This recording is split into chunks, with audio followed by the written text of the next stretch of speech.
என்னோட கூட ஏசாயா 42ஆம் அதிகாரத்துக்கு படிக்கிறேன். ஏசாயா 42.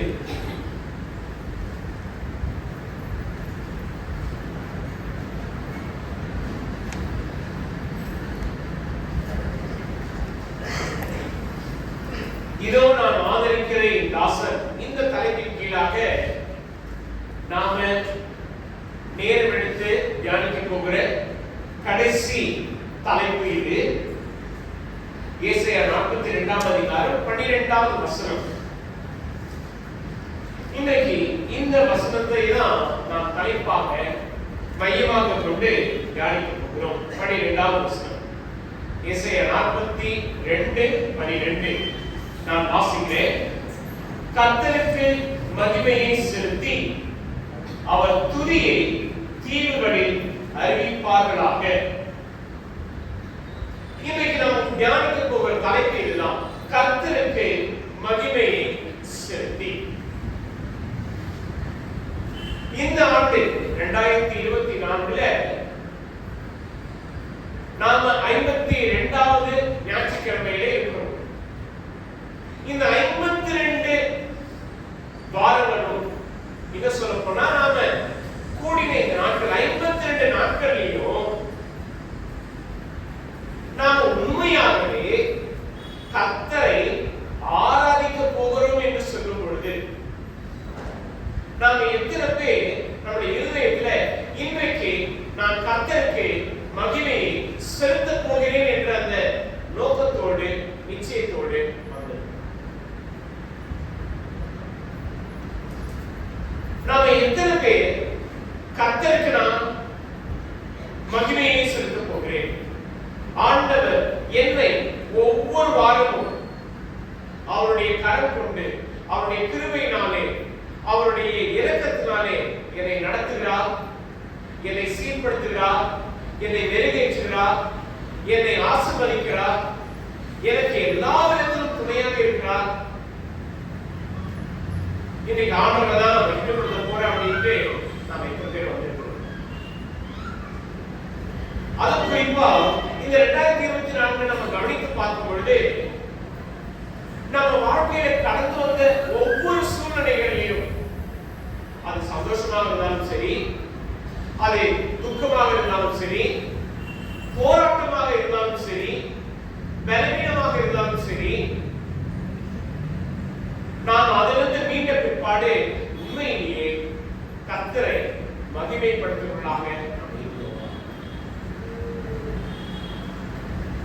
பிரச்சனைகளை நாம் அதிகமாக கவனிக்கும் பொழுது நம்முடைய சிந்தை, நம்முடைய மனம் கர்த்தருக்கு மகிமையை செலுத்தக்கூடியதாக இருந்ததா, இல்ல இந்த பிரச்சனைனா நம்முடைய மகிமையை வெளிக்காண்பிக்கக்கூடியதாக இருந்ததா? இன்றைக்கு நாம எல்லோருமே மிகுந்த கவனத்தோடு ஜாக்கிரதையோடு ஆராய்ந்து பார்க்க வேண்டிய ஒரு வேலை. நீங்க எல்லாரும் வேலை செய்றீங்க, உங்க வேலை இடத்துல நீங்க செய்கிற வேலையை அவங்க என்ன பண்ணுவாங்க, பரிசோதித்து பார்ப்பாங்க. இந்த வருஷம் என்னென்னலாம் வேலை பண்ணிருக்கீங்க, எப்படி எல்லாம் முன்னேற்றம், எப்படி எல்லாம் உங்களுடைய வளர்ச்சி இருக்குது. நாமும் கூட நம்முடைய ஆவிக்குரிய ஜீவியத்துல, நம்முடைய சொந்த வாழ்க்கையில இந்த காரியங்களை பரிசோதித்து பார்க்கக்கூடியவர்களாக இருக்கிறோம். எனவே இன்னைக்கு நம்ம படிக்க போகிற தலைப்பு கர்த்தருக்கு மகிமையை செலுத்துவது. இன்னைக்கு உங்கள் எல்லோருக்கும் முன்பதாக இந்த கேள்வியை வைக்கிறேன். இந்த 2024 நாம் ஒவ்வொருவரும் இல்ல திருச்சபையாக சேர்ந்து நாம கர்த்தருக்கு மகிமையை செலுத்தின ஜனங்களாக இருந்தோமா? தனிப்பட்ட முறையில் உங்களுடைய சொந்த வாழ்க்கையில் நீங்களோ இல்ல நானோ கர்த்தருக்கு மகிமையை செலுத்தின நபராக நாம் இருந்தோமா? கிறிஸ்தவர்களாக இருக்கிறதுனால கர்த்தருக்கு மகிமை செலுத்துவது ஏதோ வாய்ப்பேச்சு கிடையாது. ஆலயத்துக்கு வருவதனால நான் கர்த்தருக்கு மகிமை செலுத்துறேன் இல்லை. நான் ஆலயத்துல எல்லாருடைய சேர்ந்து நான் ஈடுபடுறேன். உண்மையாகவே நாம் அமர்ந்து சிந்தித்து பார்த்து நாம இந்த ஒரு வார்த்தைக்கு சரியாக, உண்மையாக, தெளிவாக, வெளிப்படையாக பதில் சொல்ல முடியுமா?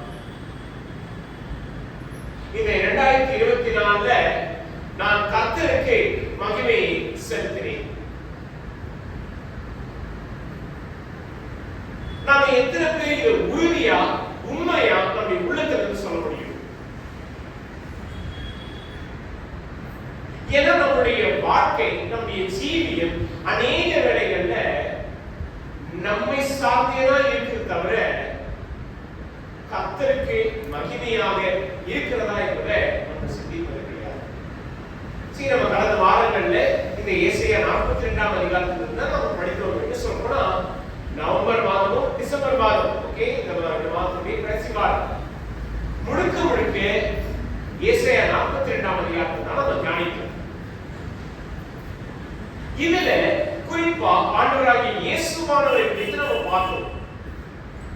அவருடைய வாழ்க்கை, அவருடைய குணாதிசயம், அவருடைய தன்மை, அவருடைய ஊழியம், அவருடைய செயல்பாடுகள், இவைகள் எல்லாம்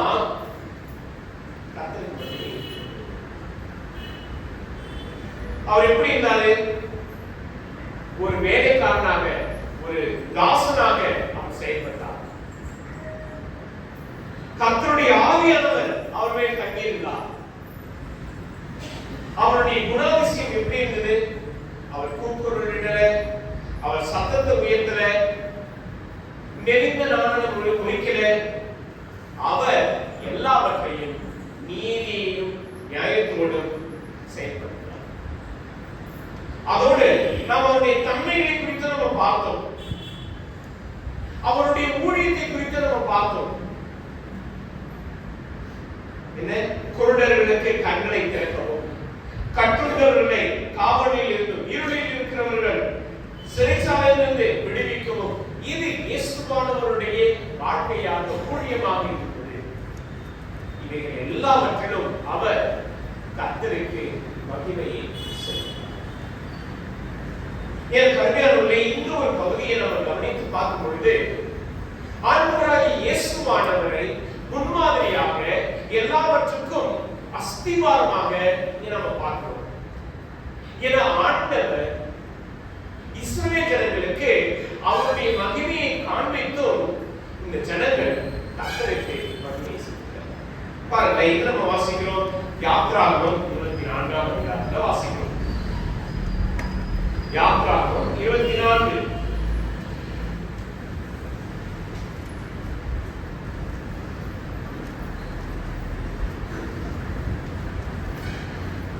இங்கே கர்த்தருடைய மகிமையை இஸ்ரவேல் மூப்பர்கள், அதாவது இஸ்ரவேலுடைய தலைவர்கள், ஜனங்கள் எல்லோரும் பார்த்தார்கள். வாசிக்க பாருங்க, 16ஆவது வசனம், 17ஆவது வசனம், 18ஆவது வசனம்.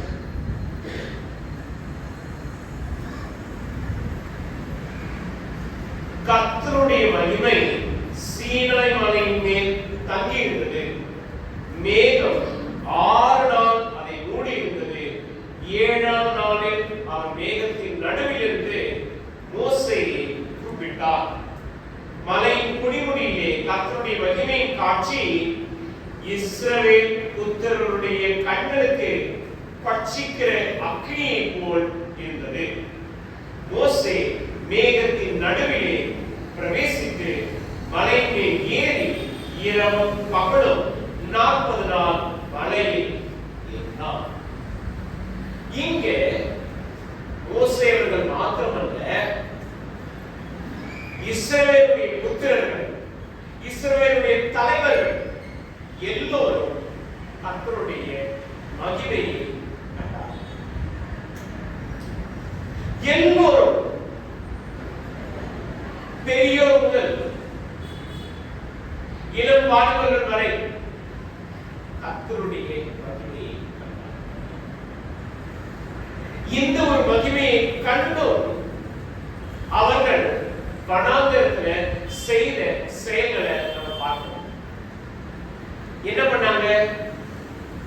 முறுமுறுத்தாங்க, கர்த்தருக்கு விரோதமா செயல்பட்டாங்க, கர்த்தருக்கு பிரியமில்லாத காரியத்தை செய்தார்கள். கர்த்தரால் அபிஷேகம் பண்ணப்பட்ட மோசேயை கொலை செய்யும்படி அவர்கள் முற்பட்டார்கள். எல்லாம் அவர்களுடைய விருப்பத்தின்படி நடக்க வேண்டும் என்று அவர்கள் தீர்மானித்தார்கள். கர்த்தருடைய மகிமையை கண்டும் இந்த ஜனங்களால் இப்படி இருக்க முடிகிறதா என்று பார்த்தா இப்படிதான்.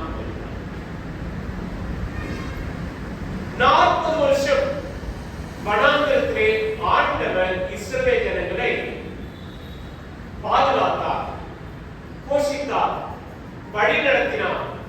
இன்னும் சொல்ல போனா அவர்கள் 40 வருஷத்திலேயோ அவர்களை எல்லா விதத்திலும் பாதுகாத்தார். கொள்ளை நோயோ இல்ல உடல் ரீதியில பல விதமான பாதிப்பு இல்லவே இல்லை. நம்ம வாசிக்கிறோம், அவங்க போட்டிருந்த துணி கூட மக்கி போலையாம், செருப்பு பிஞ்சு போலையாம்.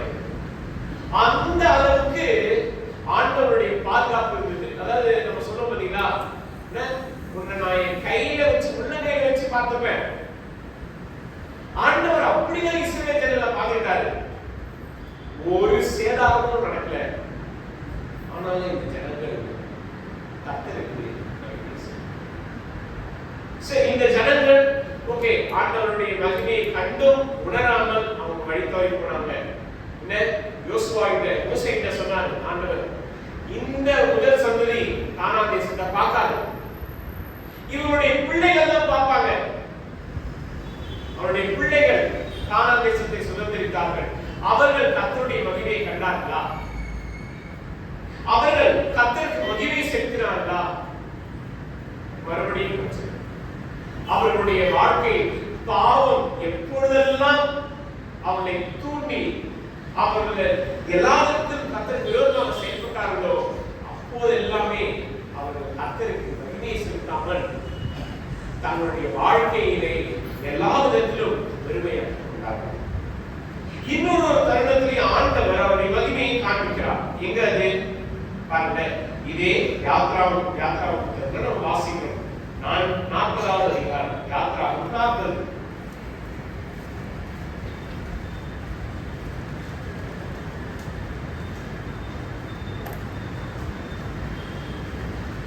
யாத்ராவும் 40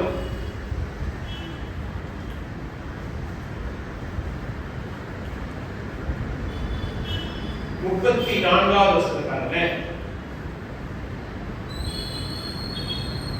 அப்பொழுது ஒரு மேகம் ஆசரிப்பு கூடாரத்தை மூடினது, கர்த்தருடைய மகிமை வாசஸ்தலத்தை நிரப்பிற்று. இங்கே நாம பார்க்கிறோம், கர்த்தருடைய பெட்டி வைக்கப்பட்ட அந்த இடம் எந்த இடம்? ஆசரிப்பு கூடாரத்துல கர்த்தருடைய மகிமையை இங்கே அவர் பார்க்கிறார். முதல்ல பார்க்கும்போது சீனாய் மலை, இந்த ஜனங்கள் தூரத்திலிருந்து பார்க்கிறாங்க. இப்போ கூடாரம், ஆசரிப்பு கூடாரம். ஓகே, வர புது வருஷத்துல ப்ளீஸ் நேரம் எடுத்து ஜெபக்குறதுக்கு வாங்க. நம்ம யாத்ராகும் புத்தகத்துல வந்து படிக்க இருக்கிறோம். அதாவது போன வருஷத்துடைய கண்டினியூஷன். அதை நம்ம படிப்போம். இந்த ஆசரிப்பு கூடாரம் எங்கே இருக்குது? இந்த ஆசரிப்பு கூடாரத்தை சுற்றி தான் 12 கோத்திரக்காரருடைய கூடாரங்களை போட்டிருந்தாங்க. சோ கிழக்கு, மேற்கு, வடக்கு, தெற்கு ஒவ்வொரு திசைகளிலும் பாத்தீங்கன்னா 3 கோத்திரங்கள் அவங்களுடைய கூடாரத்தை போட்டு என்ன பண்ணுவாங்கன்னா நடுவுல ஆண்டவர் ஆசரிப்பு கூடாரம் இருக்கும். அந்த இடத்துலதான் தேவனுடைய பெட்டி வைக்கப்பட்டது. எல்லோரும் பார்க்கும்படி, எல்லோரும் நெருங்கி சேரும்படியான அந்த ஒரு உன்னதமான சாக்கியத்தை அவர்கள் பெற்றிருந்தார்கள். அந்த இடத்திலேயும் கர்த்தருடைய மகிமை வெளிப்பட்டது. வாசிக்க பாருங்க 35. மேகம் அது மேல் தங்கி கர்த்தருடைய மகிமை வாசஸ்தலத்தை நிரப்பினதினால் மோசே ஆசரிப்பு கூடாரத்துக்கு பிரவேசிக்க கூடாமல் இருந்தது. வாசஸ்தலத்திலிருந்து மேகம் மேலே எழுந்த போது இஸ்ரவேல் புத்திரர் பிரயாணப்பட்ட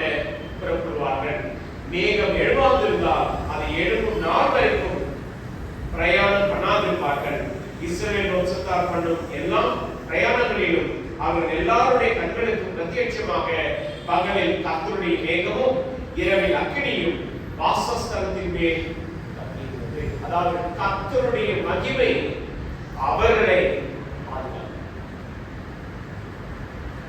பகல்ல மேகமாக இரவுல அக்கினியாக கர்த்தருடைய மகிமை இஸ்ரவேல்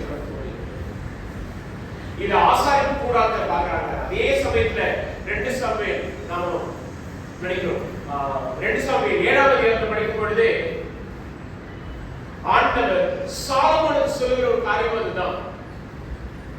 இந்த கட்டின ஆலயத்துல என்னுடைய மகிமையை நான் நிரப்புவேன். இங்கே கர்த்தருடைய மகிமை விளங்கும்.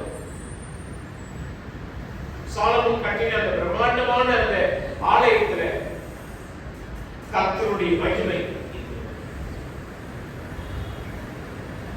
ஆனா இந்த இஸ்ரவேல் ஜனங்கள் கர்த்தருடைய மகிமை அலட்சியமாய் நினைத்தார்கள். கர்த்தருடைய மகிமையை அவர்கள் சிந்தித்து பார்க்கல. 40 வருடங்கள் கர்த்தருடைய மகிமை அவர்களோடு கூட இருந்தது.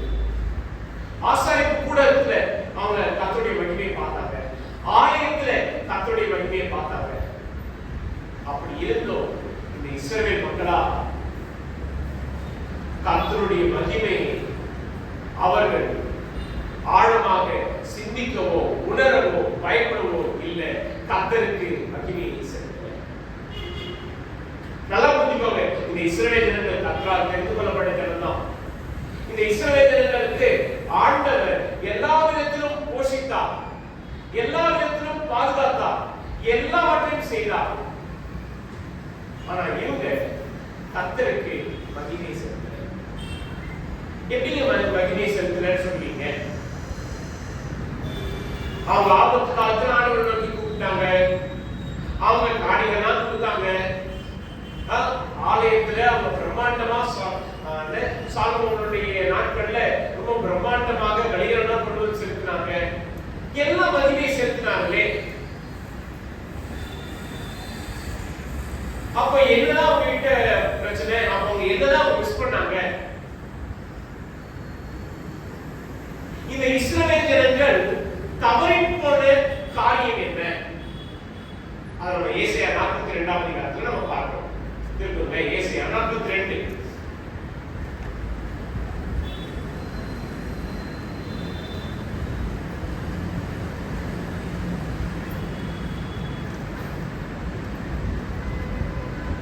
இங்கே ஆண்டவராகிய இயேசுவானவரை உதாரணமாக பிதாவாகிய தேவன் காண்பிக்கிறார். இந்த இஸ்ரவேல் ஜனங்களுக்கு கர்த்தர் அவருடைய மகிமையை காண்பித்து அவருடைய எல்லா விதமான அற்புதமான செயல்களை செயல்படுத்தியும் இந்த ஜனங்கள் கர்த்தருக்கு மகிமை செலுத்தினர். ஆனா இங்கே ஆண்டவராகிய இயேசுவானவரை முன் உதாரணமாக காண்பிக்கிறார். எப்படி பாருங்க, வாசிக்க முதல் வசனத்துல, இதோ நான் ஆதரிக்கிறேன் என் தாசன். இதே வார்த்தையை தான் நம்ம 41ஆம் அதிகாரத்துல நம்ம படிச்சோம். ஆண்டவர் இஸ்ரவேல் மக்களுக்கு சொன்னார், நீ பயப்படாத, நான் உன்னோட கூட இருக்கிறேன், நான் உன் தேவன், உன்னை பலப்படுத்தி உனக்கு சகாயம் பண்ணுவேன், உனக்கு எல்லாத்தையும் செய்வேன். ஆனா இந்த ஜனங்கள் இங்க இயேசுவானவர் கர்த்தருக்கு பிரியமாய் நடப்பதிலும் அவருக்கு முன்பதாக தாழ்மையாக ஒரு பணிவிடைக்காரனாக இருந்து செயல்படுவதையும் இங்கே நம்ம பார்க்கிறோம். இன்றைக்கு கர்த்தருக்கு மகிமை செலுத்துவது என்றால் என்ன? வெறும் பாட்டு பாடுதல்ல, எப்படிப்பட்ட ஒரு தன்மையோடு நாம் கர்த்தருக்கு முன்பதாகவும் சரி, நம்முடைய சமுதாயத்துக்கு முன்பதாகவும் சரி, மக்களுக்கு முன்பதாகவும் சரி நம்ம நடக்கிறோம்.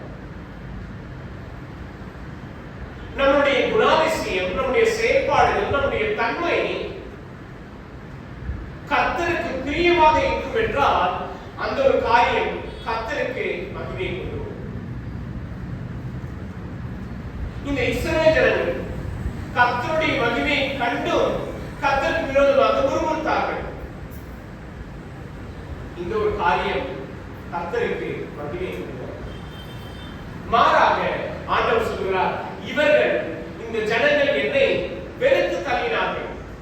சாமுவேல் கிட்ட சொல்லுவார், அவங்க நான் ராஜாவா இராதபடி அவங்க என்ன பண்றாங்கன்னா என்ன ஒதுக்கி வைக்கிறாங்க. நான் அவர்களை ஆளாதபடி அவர்கள் என்னை புறக்கணித்தார்கள் என்று ஆண்டவர் சொல்கிறார். இங்கே ஆண்டவராகிய இயேசுவானவர் உன்னதமான குமாரன் என்று அறியப்பட்டிருந்தாலும் அவர் தாழ்மையாக அடிமை ரூபம் எடுத்து மனுஷ சாயலானார் என்று கர்த்தருக்கு பிரியமாய் நடந்து கொண்டார். அது கர்த்தருக்கு மகிமையை கொடுத்தது. அடுத்த வாசிக்க பாருங்க, 2வது வசனத்துல எசேயா 42:2, அவர் கூக்குரலிட மாட்டார், தம்முடைய சத்தத்தை உயர்த்தவும் அதை நீதியிலே கேட்க பண்ணவும் மாட்டார். அவர் மெலிந்த நாமத்தை முடியாமலும் மங்கிய நீதியை அடையாமலும் நியாயத்தை உண்மையாக வெளிப்படுத்துவார். இதை குறித்து நம்ம படித்தோம். ஆண்டவராகிய இயேசுவானவருடைய குணாதிசயம், அவருடைய தன்மை சற்றும் மாறாமல் தவறாமல் ஒரே நிலையாக இருந்தது. இன்னைக்கு நாம பலவிதமான வாழ்க்கை, பலவிதமான வேஷத்துல நம்ம வாழ்றோம். வீட்டுல ஒரு வாழ்க்கை, சமுதாயத்துல ஒரு வாழ்க்கை, வேலை இடத்துல ஒரு வாழ்க்கை, திருச்சபையில ஒரு வாழ்க்கை, நமக்கு நெருங்கினவர்களோடு ஒரு வாழ்க்கை, நாம தனியா இருக்கும்போது ஒரு வாழ்க்கை. நமக்கு பல முகங்கள் இருக்கு. நாம பல விதத்துல தனித்து நம்முடைய சுயத்தோடு நாம எல்லாவற்றையும் செயல்படுகிறோம். தவிர ஒரு நிலையான உறுதியான தன்மை உள்ளவர்களாய் நாம் இருக்கிறது கிடையாது. நாம ஒரு நபரோடு பேசுகிறது போல மறு நபரோடு அதே தன்மையோடு பேசுகிறோம்னா இல்ல. கிறிஸ்தவர்கள்னா நம்ம ஒரு மாதிரி பேசுறோம், கிறிஸ்துவை அறியாதவர்களிடம்னா ஒரு மாதிரி பேசுறோம், படிச்சவனா அவங்க கிட்ட நம்ம ஒரு மாதிரி பேசுறோம், படிக்காதவனா ஒரு மாதிரி பேசுறோம். ஆனா இயேசுவானவர் ஒரே நிலையான உறுதியான தன்மையை பெற்றிருப்பார். அவருடைய தன்மை, அவருடைய குணாதிசயம் கர்த்தருக்கு மகிமையை சேர்த்தது. 3வது நம்ம பார்க்கிறோம் பாருங்க, 6வது வசனம்,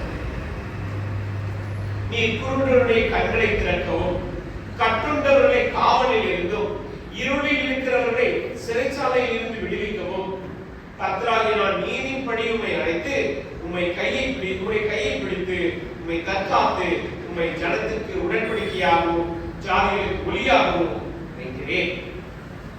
இந்த ஆண்டவராகிய இயேசுவானவருடைய ஊழியம் செயல்பாடு, அவர் செய்த அந்த ஊழியத்திலும் கர்த்தரை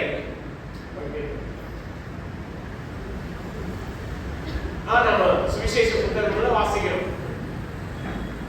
இயேசுவானவர் சென்ற ஒவ்வொரு இடங்களிலும் ஒவ்வொரு கிராம பகுதிகளிலும் அநேகரை சுத்தமாக்கினார், அநேகருடைய வியாதிகளை குணப்படுத்தினார். கேட்கிறாங்க இஸ்ரவேல் தலைவர்கள்லாம், ஐயா பாவி அவனுடைய வீட்டுக்கு போறாரு, அவன் துன்மார்க்கன் அவனோட சேர்ந்து சாப்பிடுறாரு. ஆண்டவராகிய இயேசுவானுடைய ஊழியம் எல்லாரிடத்திலும் ஒரே மாதிரியாக சரிசமமாக இருக்கிறது. கண்ணு தெரியாதவன் பார்த்து கூப்பிடுறான், தாவீதின் குமாரனே எனக்கு இறங்கும். நான் என்னமா பண்ணோம், நான் பார்வையடைகிறேன். ஆண்டவராகிய இயேசுவானவர் தன்னுடைய மிகுந்த இரக்கத்தை உருக்கத்தை வெளிப்படுத்தி அவனை குணமாக்குகிறார். அதே சமயத்துல நூற்றுக்கதிபதி, ஆண்டவரே நீங்க வீட்டுக்கு வந்து மாத்திரமா கிடையாது, ஒரு வார்த்தை சொல்லுங்க போதும். ஆண்டவராகிய இயேசுவானவர் அவருடைய விசுவாசத்தை பார்க்கிறார். அவன் அந்நியனாய் இருந்தும் இஸ்ரவேல் அல்லாதவனாக இருந்தும் அவனிடத்திலும் ஆண்டவர் அவனை கிருபை பண்ணினார். சோ ஆண்டவராகிய இயேசுவானுடைய ஊழியத்துல எந்த ஒரு ஏற்றத்தாழ்வோ இல்ல எந்த ஒரு விதத்திலேயோ அவர் ஒருவர் மட்டும் சந்தித்து ஒருவர் மட்டும் என்று இல்லை, எல்லாரிடத்திலும் அவர் ஊழியத்தை நிறைவேற்றினார். இதன் மூலமாக அவர் கர்த்தருக்கு வாசிக்கிறாங்க.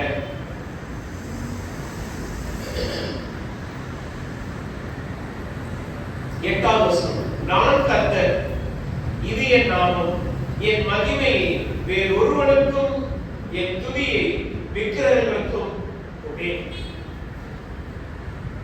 ஆண்டவர் இந்த வார்த்தையை சொல்லும் பொழுது தயவு செய்து நம்ம ரொம்ப கவனமாக பார்க்கணும். ஆண்டவர் தம்முடைய மகிமையை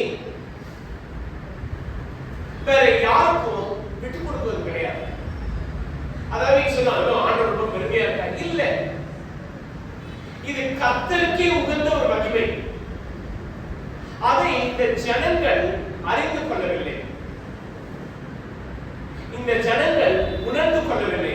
மாறாக விக்கிரகங்களுக்கு அந்த மகிமையை செலுத்துகிறார். பாருங்க, என்னோட ரோமர் 1ஆம் அதிகாரம், ரோமர் 1ஆம் அதிகாரம், இது குறித்து பவுல் அவர்கள் மிக தெளிவாக விவரித்து சொல்லியிருப்பார். ரோமர் 1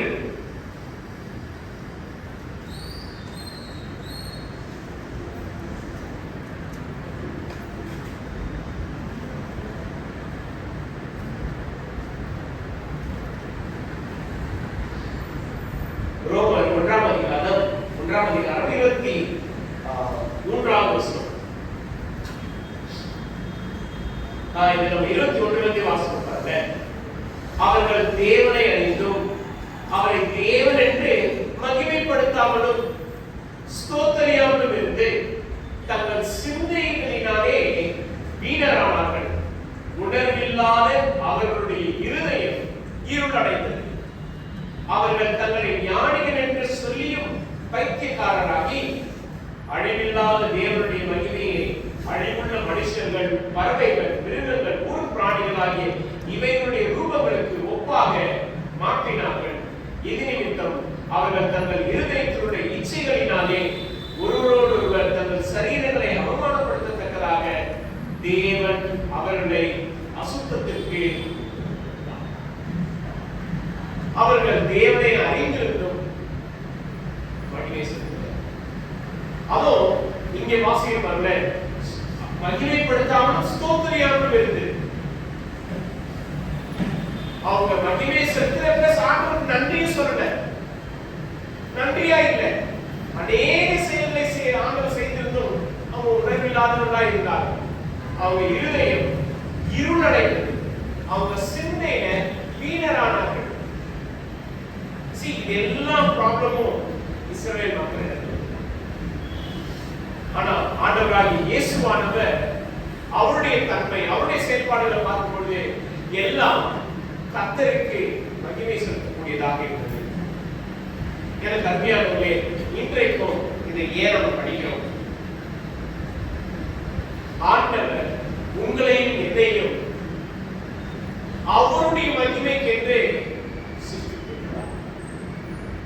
வாசிக்கிற பாருங்க, ஏசாயா 43ஆம் அதிகாரத்துல 7வது வசனம்.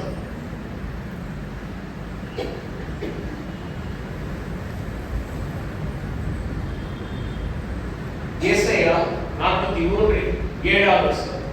நான் என் மகிமைக்கென்று சிருஷ்டித்து உருவாக்கி படைத்து என் நாமம் தரிக்கப்பட்ட யாவரையும் கொண்டு வா. இன்றைக்கு நீங்களும் நானும் கர்த்தருடைய மகிமையால் உருவாக்கப்பட்டது. அதுதான் இந்த வசனம் சொல்லுது. என் மகிமைக்கென்று சிருஷ்டித்து உருவாக்கி படைத்து. ஆண்டவர் இன்றைக்கும் நம்மை ரட்சித்திருக்கிறார் என்றால் அவருக்கு மகிமையை சேர்க்கும்படி. இன்றைக்கு ஆண்டவர் நம்மை பாவத்திலிருந்து மீட்டு உயிர்ப்பித்திருக்கிறார் என்றால் நாம் அவருடைய மகிமையை பிரஸ்தாபப்படுத்தும்படி. பிரச்சனை என்னன்னா, இன்றைக்கு ரட்சிக்கப்பட்ட நாம், இன்றைக்கு ஆண்டவராகிய இயேசு கிறிஸ்துவினுடைய உன்னதமான மீட்பை பெற்ற நாம் உண்மையாகவே கர்த்தருடைய மகிமையை பிரதிபலிக்கிறார். இந்த இஸ்ரவேல் ஜனங்கள் செய்த அதே செயல்களை, பாவங்களை தான் நாம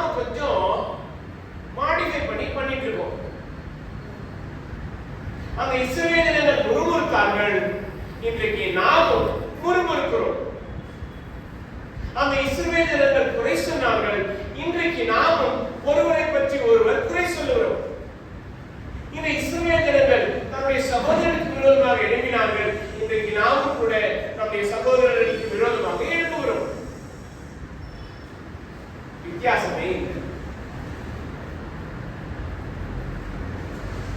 ஆண்டவர் இங்கே ஆண்டவராக இயேசுவானவரை ஒரு முன்மாதிரியாக உதாரணமாக இங்கே காண்பிக்கிறார். அவர் தன்னுடைய செயல்பாடுகள்ல, தன்னுடைய குணாதிசயங்கள்ல, தன்னுடைய ஊழியத்துல எல்லா விதத்திலும் இன்றைக்கு கர்த்தருடைய மகிமைக்கு என்று படைக்கப்பட்ட நாம், உருவாக்கப்பட்ட நாம், சிருஷ்டிக்கப்பட்ட நாம், நம்மளால ஏன் கர்த்தருக்கு மகிமை செய்ய? ஆதியாகமம் 1ஆம் அதிகாரத்தில் படிக்கிறோம், ஆண்டவர் மனிதனை உருவாக்கும் போது தன்னுடைய சாயலின்படி, அந்த சாயல் என்ன? அவருடைய மகிமை. ஆனா என்றைக்கு பாவம் உள்ளே வந்ததோ, பாவம் மனித குலத்தை ஆட்கொண்டதோ, அவன் அந்த சாயலை எடுத்து போனான். மறுபடியும் அந்த ஒரு சாயலை பெற்றுக்கொள்ளும்படி ஆண்டவராகிய இயேசுவானவர் இந்த பூமியில மனிதனாக பிறந்தார். அதை நம்ம எங்க படிக்கிறோம்? யோவான் 1ஆம் அதிகாரம் 14ஆம் வசனம். ரொம்ப ரொம்ப அற்புதமான ஒரு வசனம். யோவான் 1:14.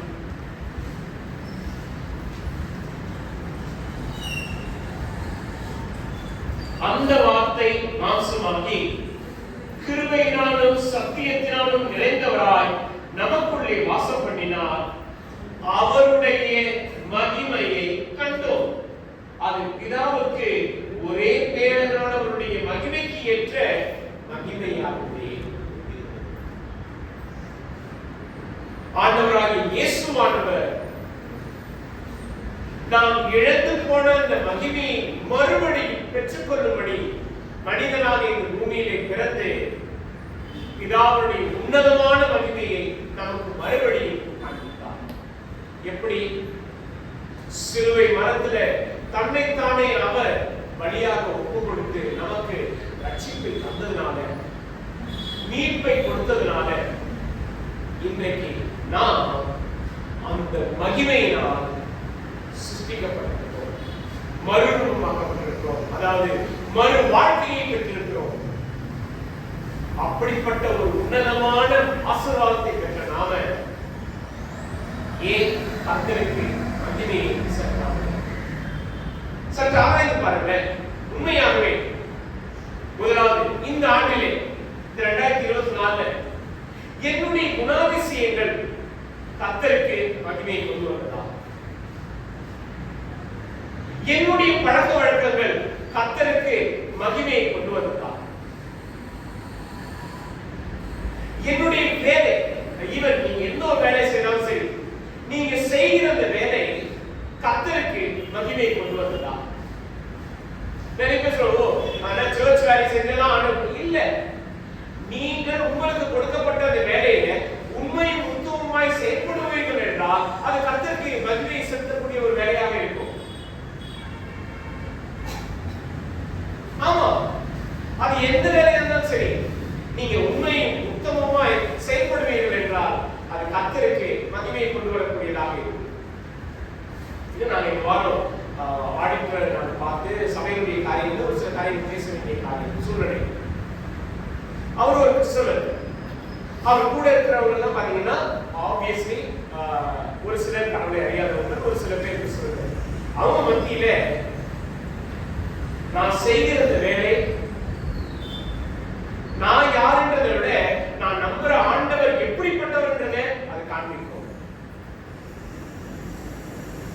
ஏன்னா நான் செய்யற ஒவ்வொரு காரியமும் என் ஆண்டவருக்கு மகிமையை சேர்க்கக்கூடியதாக இருக்கணும்னு சொல்றேன். இன்னைக்கு நாம் செய்கிற இந்த வேலைகள்ல நாம் கர்த்தருக்கு மகிமை செலுத்தக்கூடியதாக இருக்கணும். நேர்த்தியாக, உண்மையாக, நீதியாக எல்லாவற்றையும் நம்முடைய முழு இதயத்தோடு செய்யக்கூடியவர்களாக இருக்கிறோமா? அப்படி இருப்போம் என்றால் கர்த்தருக்கு மகிமை செய்யும். சரி, அடுத்தது ஓகே, ஃபர்ஸ்ட் நம்ம வந்து தனிப்பட்ட முறையில நாம எப்படி இருந்தோம். அடுத்தது நம்முடைய வேலை. அடுத்து நம்முடைய குடும்பம். நம்முடைய குடும்பத்தில் நாம உண்மையாகவே கர்த்தருக்கு மகிமையை செலுத்துகிற ஒரு குடும்பமாக கர்த்தரை தேடுவது, கர்த்தரை மதிப்பது, குடும்பமா நாம் சேர்ந்து கர்த்தருடைய காரியங்களில் ஈடுபடுவது, இதுல நாம் உண்மையாகவே and of course தனிப்பட்ட முறையில நாம பார்க்கும்போது சபையாக ரொம்ப கவனமாக நம்ம பார்க்க வேண்டிய சபையாக நம்ம சேர்ந்து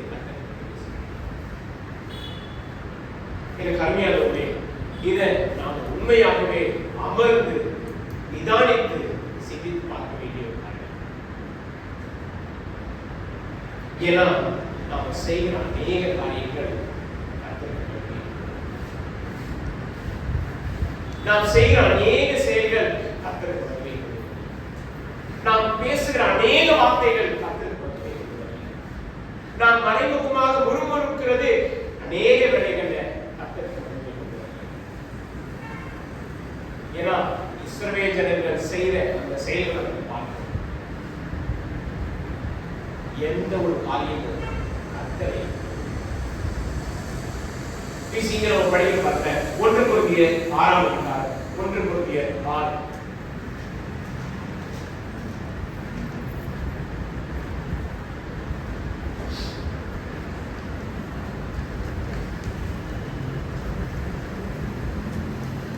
பவுல் அவர்கள் ரொம்ப அற்புதமாக ரட்சிப்பை குறித்து, அந்த ரட்சிப்பினால நாம் ஒவ்வொருவரும் தேவனுக்கு சொந்தமானவர்கள் என்று அவர் சொல்லுகிறார். 20 1 கொரிந்தியர் 6:20 கிரயத்துக்கு கொல்லப்பட்டீர்களே, ஆகையால் தேவனுக்கு உடைமைகளாகிய உங்கள் சரீரத்தினாலும் உங்கள் ஆவியினாலும் தேவனை அதை நாம் செய்திருக்கிறோமா? ப்ளீஸ் உங்கள் சரீரத்தினாலும் உங்கள் ஆவியினாலும், உங்கள் சரீரம் உண்மையாகவே கர்த்தருக்கு மகிமையை செலுத்தக்கூடிய காரியங்களை செய்ததா? and of course நம்முடைய ஆவி எப்படிப்பட்ட ஆவியோடு நாம் வந்து செயல்பட்டு இருக்கிறோம்? இரக்கமான ஒரு ஆவியோடுவா, அன்பான ஒரு ஆவியோடுவா, இல்ல முறுமுறுப்பின் ஆவியோடுவா, இல்ல குறை சொல்லுகிற ஒரு ஆவியோடுவா? என்கிட்ட நாடக குழுவினர் சில காரியங்கள் பகிர்ந்து கொண்டார்கள். நான் அவங்ககிட்ட சொன்ன ஒரே ஒரு காரியம் தான், நாம கடந்த 2 மாதங்களாக முயற்சி எடுத்து எல்லா காரியங்களும் செய்யணும். பல மணி நேரம் பிரயாசப்பட்டோம். ஒரு என்ன சொல்ல போனா ஒரு 2-3 வாரங்களாக எல்லாரும் தூங்குறது பாத்தீங்கன்னா 2 மணி 3 மணி 4 மணி. இதனுடைய பிரயாசங்களுடைய பலன் என்ன? அன்றைக்கு ஒவ்வொருவருடைய இருதயம் நாம் என்ன சொன்னது அதான், ஒரு ஆத்மா இந்த நாடகத்தின் மூலமாக தொடப்படும் என்றால் அது உண்மையாகவே கர்த்தருக்கு மகிமை கொண்டு வரக்கூடிய. ஆனா அதே சமயத்துல இப்படி இருக்கு அப்படி இருக்கு இது சரியில்லை, ஃபைன், நாம குறைகளை அல்ல, ஆண்டவர் எவ்வளவு நிறைவாக இந்த ஒரு காரியத்தை ஒரு ஆத்மாவை உணர்த்தும்படி அதை பயன்படுத்துகிறார். நம்முடைய ஆவியை குறித்து இங்கே நம்ம கவனத்தில் வைப்பது அவசியம். அடுத்ததாக வாசிக்க பார்த்தேன் 10ஆம் அதிகாரம் 1 கொரிந்தியர் 10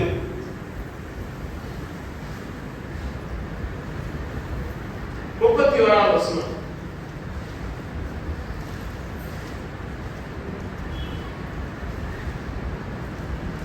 பவுல் சொல்கிறார் பாருங்க, ஆகையால் நீங்கள் புசித்தாலும் குடித்தாலும் எதை செய்தாலும் எல்லாவற்றையும் தேவனுடைய மகிமைக்கென்று செய்யுங்கள். சின்ன ஒரு வேலையா இருக்கும், சின்ன ஒரு காரியமா இருக்கும், கர்த்தரை மகிமைப்படுத்தி செய்யுங்கள். ஈவன் நாம ஒரு சகோதரனையோ ஒரு சகோதரியையோ உற்சாகப்படுத்துகிறோம் என்றால் கர்த்தரை மகிமைப்படுத்தும்படி ஒரு மனிதனுடைய இருதயத்தை பலவீனமாக்கவோ இல்ல குறை சொல்லவோ இல்ல குத்தி காட்டியோ பேசுகிறதுனா என்ன ஆகுது? இல்ல கர்த்தருக்கு நாம மகிமையை மாறாக உறவிலே கசப்பையும், அது மாத்திரமல்ல, நாம் ஐக்கியத்தையும் உடைக்கக்கூடாது. இங்கே பவுல் அவர்கள் ரொம்ப அழகாக பேசுவார். எதை செய்தாலும் கர்த்தரை தேவனுடைய மகிமைக்கு எனக்கு அருமையானது. நாம் திருச்சபையாக இந்த ஆண்டை நாம் நிறைவு செய்ய போகிறோம் என்றால் நேரம் எடுத்து நாம் ஒவ்வொருத்தரும் ஆராய்ச்சி. என்னுடைய வாழ்க்கை, என்னுடைய செயல்முறை, என்னுடைய குணாதிசயம், என்னுடைய பேச்சு, என்னுடைய பழக்கம், என்னுடைய அணுகுமுறை, என்னுடைய சிந்தை, என்னுடைய தாளத்து, என்னுடைய திறமை, இவைகள் எல்லாம் கர்த்தருக்கு மகிமையை கொண்டு வந்தது. இல்லைன்னா நாம் தயவு செய்து கர்த்தருடைய சமூகத்துக்கு முன்பதாக ஆராய்ந்து, இது உங்களுக்கு மாத்திரமல்ல, எனக்கும் கூட. நான் செய்த ஒவ்வொரு காரியங்களும் செயல்களிலும் கர்த்தருக்கு மகிமையை கொண்டு வந்திருக்கிறேனா? நம்ம யாருமே பெர்ஃபெக்ட் கிடையாது. நாம எல்லோருமே பலவீனமானவர்கள். ஆனாலும் ஆண்டவர் நமக்கு ஒரு அற்புதமான ஒரு முன்மாதிரி, ஆண்டவராய் இயேசுவானவரை நமக்கு மாதிரியாக காண்பித்திருக்கிறார். அவருடைய வழியில நாம் நடக்கும் பொழுது, அவருடைய குணாதிசயங்களை நாமும் கையாளும் பொழுது தேவனுக்கு மகிமையை செலுத்துகிறார். சற்று யோசித்து பாருங்க. நீங்க யாராவது என்னைக்காவது ஏதோ ஒரு விஷயத்தை செஞ்சிருப்பீங்க, அது ஒருவருடைய இருதயத்தை அதிகமாக பாதிக்கும். யாராவது என்னைக்காவது ஒரு நாள் எங்கேயோ சொல்லியிருப்பீங்க, அது ஒருவருடைய இருதயத்தை அதிகமாக காயப்படுத்தும். நம்ம என்னைக்கோ ஏதோ ஒரு செயலை நாம செய்திருப்போம், அது மற்றவர்களுக்கு மன கஷ்டத்தையும் வேதனையும். இது தெரிந்து செய்தது ஒன்று, தெரியாமல் செய்தது ஒன்று. ஆனா எல்லாவற்றையும் நாம நிதானிக்கக்கூடிய அந்த பக்குவத்தை ஆண்டவர் நிச்சயமாக கொடுப்பார். நாம தாழ்மையா, நம்ம பணிவோடு நம்முடைய வாழ்க்கையை இந்த ஆண்டிலே ஆண்டவர் நம்ம செய்த நன்மையை எண்ணி பார்த்து அவளுக்கு போகும்பொழுது நிச்சயமா நம்முடைய பலவீனங்களை நமக்கு ஆண்டவர் என்னுடைய பலவீனங்களை எனக்கு சொல்லி காண்பித்தார். நான் எதுல ரொம்ப ரொம்ப ரொம்ப பலவீனமா இருக்கேன், நான் எதுல இன்னும் அதிகமாக முயற்சி எடுத்து முன்னேறணும், இன்னும் எவ்வளவு அதிகமா நான் செயல்படணும். ஏன்னா இந்த காரியத்தை செய்வதன் மூலமாக, ஈடுபடுவதன் மூலமாக கர்த்தருக்கு மகிமை கொடுக்கிறது. எனக்கு அருமையானவர்களே, இந்த ஒரு சிந்தையோடு புதிய ஆண்டை 2025ஆம் ஆண்டுல கர்த்தருக்கு மகிமையை செலுத்துற ஒரு சபையாக, மகிமையை செலுத்தக்கூடிய ஒரு திருச்சபை மக்களாக, கிறிஸ்துவ குடும்பமாக நாம் இருக்கிறோம். ஆண்டவர் அவருடைய மகிமை இந்த ஆண்டு முழுக்க நமக்கு காண்பித்தார். நம்ம ஒரு சில நேரத்தில் அவருக்கு மகிமை செலுத்தாமல் போயிருக்கோம். மன்னிக்கிறோம். கர்த்தரிடத்தில் மன்றாடுவோம், கர்த்தரிடத்தில் ஒப்புரவாகும். அதே சமயத்தில் இந்த ஒரு புதிய சிந்தையோட, இந்த ஒரு தாக்கத்தோட 2025 நம்ம சந்திக்க ஆரம்பிக்கிறோம். நம்முடைய ஜீவியம், நம்முடைய வார்த்தை, நம்முடைய சிந்தை, நம்முடைய செயல்பாடு, நம்முடைய குடும்ப வாழ்க்கை எல்லாவற்றிலும் கர்த்தருக்கு மகிமையாக வாழும்படி நாம் தீர்மானிப்பது மாத்திரமல்ல, உறுதியாக செயல்படுத்தும்படி நம்மை கர்த்தருடைய சமூகத்தில் அர்ப்பணிக்கிறோம். எனக்கு அருமையானவர்களே, சிந்திப்பார். ஆண்டவர் நம்மை அவருடைய மகிமைக்கு இங்க இருக்கிற ஒவ்வொருவரையும் நீங்க எல்லோருமே கர்த்தருடைய மகிமையினாலே சிருஷ்டிக்கப்பட்டிருக்கிறீர்கள். உதாரணத்துக்கு நம்ம போட்டுருக்கோம், ஓகே, நம்ம போட்டுருக்கிற ட்ரெஸ் பாத்தீங்கன்னா ஆப்வியஸ்லி இது ஒரு பிராண்டா இருக்கும். அப்போ அந்த ஷர்ட் இல்ல இந்த ட்ரெஸ் போடும்போது நம்ம எதை பிரதிபலிக்கிறோம்? போட்டிருக்கிற இந்த ட்ரெஸ்ஸுடைய இந்த பிராண்ட். இப்போ ஆண்டவர் நம்மை அவருடைய மகிமையினால் சிருஷ்டித்திருக்கிறார், படைத்திருக்கிறார் என்றால் நாம மட்டும் ஏங்க அவருடைய மகிமையை வெளிப்படுத்த முடியாது? நாம ஏன் அதை வந்து பிரஸ்தாபப்படுத்துறது கிடையாது, அந்த மகிமையை அவருக்கு செலுத்துறது கிடையாது. ஏன்னா நம்முடைய இருதயம் நடைபெறுகிறது, நம்முடைய சிந்தை கெட்டு போயிருக்கிறது, வீணாயிருக்கிறது, கடினத்தன்மை இருக்கிறது. யாரையும் என்ன வேணாலும் சொல்லலாம், யாருக்கோ எது வேணாலும் நம்ம செய்யலாம், யாரையும் எப்படி வேணாலும் நம்ம வந்து கர்த்தருக்கு மகிமையாக கர்த்தருக்கு மகிமையாக நாம செயல்படுவோம். நிச்சயமா கர்த்தர் அப்படிப்பட்ட கிருபையை நமக்கு கொடுத்திருக்கிறார். தடையா இருக்கிறது நாமும் நம்முடைய பாவம் தான், தடையா இருக்கிறது நாமும் நம்முடைய இருதயம் தான், தடையா இருக்கிறது நாமும் நம்முடைய சிந்தனை தான், தடையா இருக்கிறது நாமும் நம்முடைய குணாதிசயம் தான். இதை நாம எடுத்து போடுவோம் என்றால், இதை கர்த்தரிடத்தில் ஒப்பு கொடுத்து சீர்படுத்துவோம் என்றால் கர்த்தருக்கு மகிமையை செலுத்தி கர்த்தருடைய நாமத்துக்கு மகிமையாக நம்ம வாழ முடியும். இந்த ஒரு சிந்தையோடு நாம புதிய ஆண்டை நோக்கும்படி கவனிக்கும்படி நம்முடைய மனதை கர்த்தருக்கு கண்ணை முடித்து செய்வோம்.